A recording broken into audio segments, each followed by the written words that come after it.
Hi hello friends అందరికీ నమస్కారం. ఈరోజు ఈ వీడియోలో ఆంధ్రప్రదేశ్లో తల్లికి వందనం పథకం కోసం ఎదురు చూస్తున్న తల్లిదండ్రులకు ఒక ముఖ్యమైన అప్డేట్ వచ్చింది.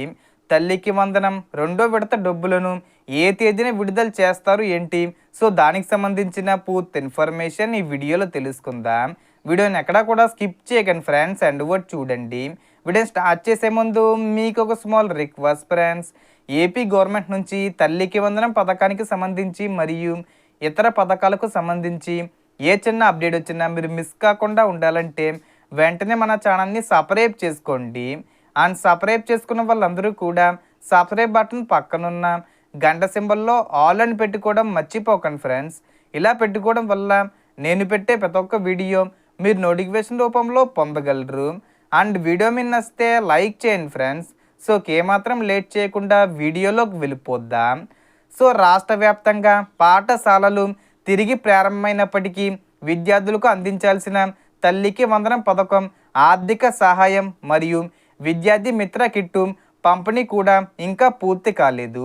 ఈ తల్లికి వందనం పథకం ద్వారా అర్హులైన విద్యార్థుల తల్లుల ఖాతాల్లో ఒక్కో విద్యార్థికి 13,000 రూపాయలు జమ చెయ్యాలని ప్రభుత్వం ప్రకటించిన విషయం తెలిసిందే.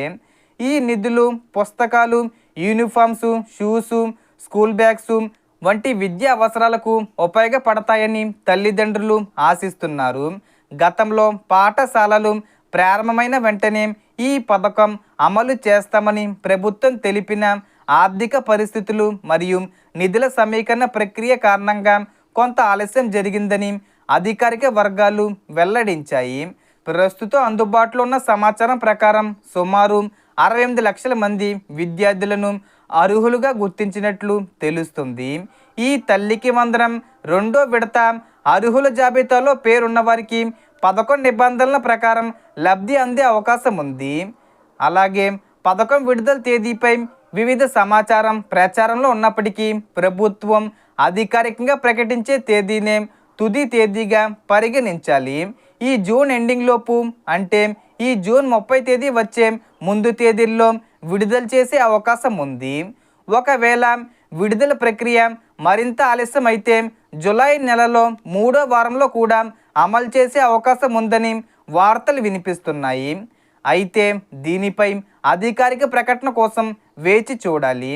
ఇదిలా ఉండగా అర్హులైన కుటుంబాలు కొన్ని ముఖ్యమైన అంశాలు తప్పనిసరిగా పరిశీలించుకోవాలని సూచిస్తున్నారు. మొదటగా ఈకేవీసీ పూర్తయిందో లేదో చెక్ చేసుకోవాలి. రెండోది, తల్లి మరియు పిల్లల ఆధార్ వివరాలు సరిగ్గా ఉన్నాయో లేదో నిర్ధారించుకోవాలి. అవసరమైతే బయోమెట్రిక్ అప్డేటు చేయించుకోవాలి. అలాగే ఆధార్కు మొబైల్ నెంబరు లింక్ అయి ఉండాలి. మూడోది, తల్లి మరియు పిల్లలు ఒకే హౌస్ హోల్డింగ్ మ్యాపింగ్లో నమోదై ఉన్నారో లేదో ధృవీకరించుకోవాలి. ఏవైనా తప్పులుంటే సంబంధిత సచివాలయం లేదా అధికారులను సంప్రదించి సరి చేయించుకోవాలి. అదేవిధంగా గార్డియన్ వివరాలు అవసరమైన వారు వాటిని కూడా అప్డేట్ చేసుకోవాలి. బ్యాంక్ ఖాతా, ఆధారు, మ్యాపింగ్ వంటి వివరాలు సక్రమంగా ఉన్నప్పుడే పథకం లబ్ధి సులభంగా అందే అవకాశం ఉంటుంది. కాబట్టి అధికారిక ప్రకటనలు మరియు ప్రభుత్వ సూచనలను ఎప్పటికప్పుడు పరిశీలిస్తూ అవసరమైన వివరాలు ముందుగానే సరి చేసుకోవడం మంచిది. సో దీనికి సంబంధించి ఏ చిన్న ఇన్ఫర్మేషన్ వచ్చినా నేను వీడియో చేసి పోస్ట్ చేస్తాను. ఆ యొక్క అప్డేట్స్ మీరు మిస్ కాకుండా ఉండాలంటే వెంటనే మన ఛానల్ని సబ్స్క్రైబ్ చేసుకోండి. సో టోటల్ ఇన్ఫర్మేషన్ ఇది ఫ్రెండ్స్. మీకు ఈ వీడియో నచ్చితే లైక్ చేయండి, షేర్ చేయండి అండ్ సబ్స్క్రైబ్ చేసుకోండి. Thanks for watching.